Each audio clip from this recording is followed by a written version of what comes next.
What you just heard is a rhythm closely associated with Steve Reich, a pioneer of minimal music since the mid-1960s. This rhythm first appears in Reich's clapping music, composed in 1972, and is prominently featured in his later works such as Music for Pieces of Wood and Music for 18 Musicians. A notable aspect of this rhythm is its repetitiveness, a hallmark of Reich's style. He explains his minimal approach by stating, "What I'm interested in is a compositional process and a sounding music that are one and the same thing." In this video, we will introduce a theoretical tool called the beat class set, which helps identify and describe the use of repeating rhythms in Reich's music, illuminating the musical processes he advocates.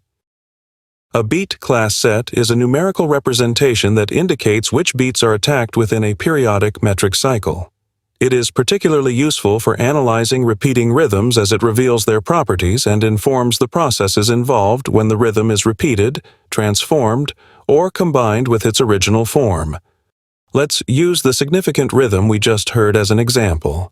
This rhythm is situated within a metric cycle of 12 eighth-note beats, with each beat corresponding to a beat class numbered from 0 to 11. To identify the beat class set, we count the onsets of the attacks. The rhythm begins with 3 consecutive attacks on beat classes 0, 1, and 2. After an eighth-note rest, beat classes 4 and 5 are attacked, followed by 3 more attacks on beat classes 7, 9, and 10. Together, these numbers form the beat class set representing Reich's signature rhythm, which we will call X. This beat class set serves as the foundational material for clapping music, where 2 performers clap designated rhythms simultaneously. The first performer, clap 1, repeats the signature rhythm throughout, while the second performer, clap 2, continuously alters their rhythms after repeating each 12 times. For example, clap 2 starts in unison with clap 1 and transitions to a different rhythm in measure 2, represented by the beat class set 0, 1, 3, 4, 6, 8, 9, and 11. As the music progresses, the beat class set evolves in measures 3 and 4, and so on.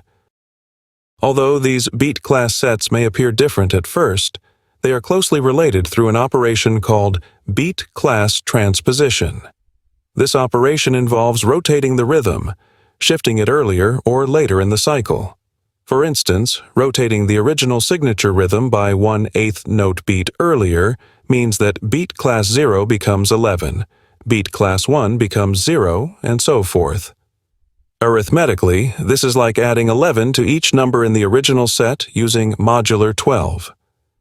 Upon closer inspection, this rotated rhythm corresponds to the rhythm clap 2 plays in the second measure, which we can represent as T11X.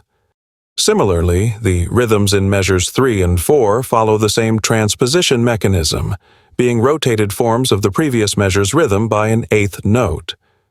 Relating these to the original signature rhythm, the beat class sets in measures 3 and 4 are T10 and T9, respectively, in relation to X.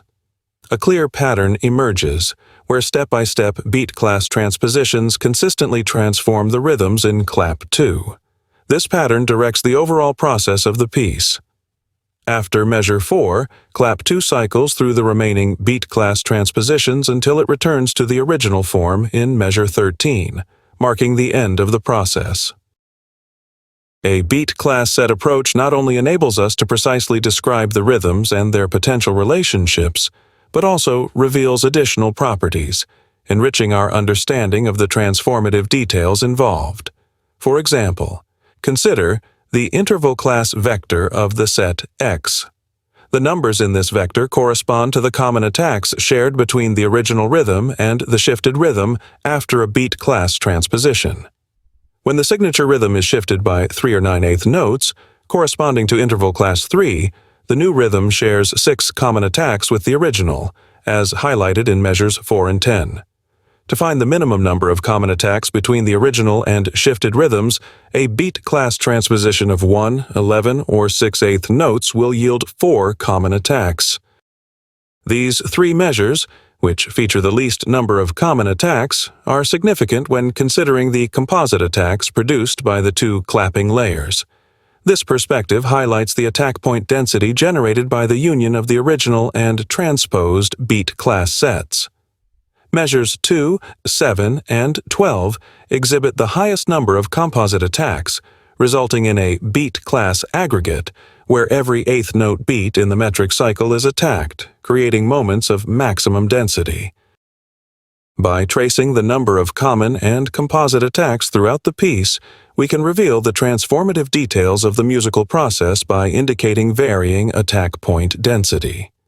In this annotation, blue numbers represent the number of composite attacks in each measure, while red numbers indicate the number of common attacks. We observe a correlation. The denser the composite rhythm, the fewer the common attacks shared between the two parts. Moreover, the three measures highlighting the beat class aggregate have formal significance. Measure 2 marks the beginning of clap 2's divergence from clap 1, measure 7 is the midpoint of the piece, and measure 12 signals the end of the transformation process. Attuning to this variation in attack point density creates a teleological experience arising from these transformations of repeating rhythms. After the initial unison attacks, the music peaks at maximum density, followed by a gradual decline in composite attacks until measure 6. Momentum is briefly re-established in measure 7, leading to a gradual accumulation of attack point density that culminates in the final climax at measure 12. After this last presentation of the beat class aggregate, the two parts unite in unison again, marking the end of the process. Nevertheless, the perspective of attack point density shows only quantitative variations in the process, not the qualitative differences among the various beat class sets of common attacks. For instance, while the interval class vector indicates the number of minimum common attacks shared between the parts, it does not reveal how these different sets of 4 beat classes differ. One way to illustrate these qualitative differences is by examining the inter-onset intervals, IOI, of the rhythms, which represent the ordered series of durations between the attacks. In measures 2 and 12, the 4 common attacks occur at intervals of 1, 3, 5, and 3/8 notes apart. In contrast, the IOI series in measure 7 is evenly distributed with intervals of 3/8 notes each. Additionally, rhythms that share the same IOI series or a rotation of it are related by beat class transposition. Notably, the beat class set represented by the 4 common attacks in measure 12 is a T1 transposition of that in measure 2. In summary, although these 3 measures share the same number of common attacks, the rhythmic qualities indicated by these attacks, as represented by their IOI series, are fundamentally different, highlighting another evolving aspect of the musical process. Now that you understand what a beat class set is and its theoretical implications, let's listen to the complete performance of clapping music by Toby Kearney and David Hawkins. As you listen, appreciate the unfolding musical process. Pay attention to the transforming beat class sets in clap 2 and the overall progression indicated by the annotated attack point density.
We've reached the end of this video, and you are now prepared to analyze other repeating rhythms by using a beat class set approach.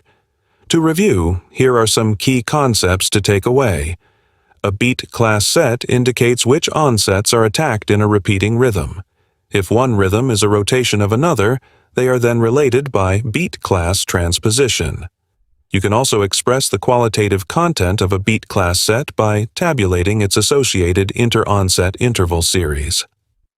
Among the various forms of the union between the original and transposed rhythms, a resultant beat class aggregate, which marks the maximum attack point density, often carries formal significance.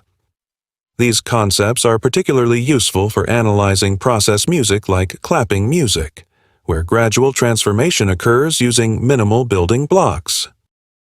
For further analysis of Reich's early phase-shifting music, you can consult articles by Richard Cohn and Robert Saltini, which form the basis for the concepts introduced in this video. If you're interested in theoretical extensions of the beat class set and Reich's later music, characterized by gradual accumulation and coordination of tonal and metric processes, John Roeder's article will be an excellent choice. Enjoy your exploration, and thank you for watching.